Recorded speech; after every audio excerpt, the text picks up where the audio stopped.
بسم اللہ الرحمن الرحیم۔ السلام علیکم ورحمۃ اللہ وبرکاتہ۔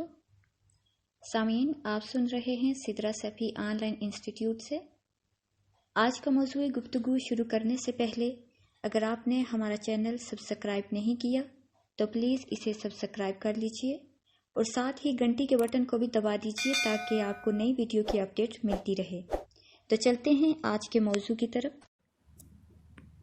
آج کا ہمارا موضوع گفتگو ہے الفاظ معانی، جو ہم سیکھ رہے تھے۔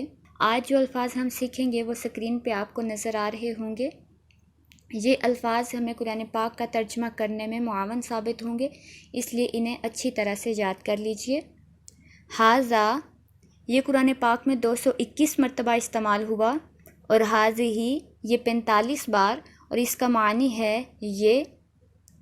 اور ھؤلاء یہ 46 مرتبہ استعمال ہوا، اور اس کا معنی ہے یہ تمام۔ ان یہ 692 مرتبہ استعمال ہوا، اور اس کا مطلب ہے نہیں یا اگر۔ اور لو یہ 201 مرتبہ استعمال ہوا، اور اس کا مطلب ہے اگر۔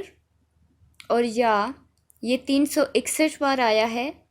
ایہا 15 بار، اور ایتھا یہ 2 بار استعمال ہوا قرآن پاک میں، اور ان سب کا مطلب ہے اے۔ یا ایہا ایتھا اس کا مطلب ہے اے، اور کم اس کا معنی ہے کتنے، اور یہ 21 مرتبہ استعمال ہوا۔ اور متا اس کا مطلب ہے کب، اور یہ استعمال ہوا ہے 9 بار۔ آج ہم نے 10 الفاظ سیکھے ہیں، انشاءاللہ العزیز باقی الفاظ اگلے لیسن میں سیکھیں گے، اور کوشش کریں کہ آپ ان کو اچھی طرح سے یاد کر لیں۔ امید ہے کہ آپ کو اس کی صحیح طرح سمجھ آئی ہوگی۔ جزاک اللہ خیرا کثیرا۔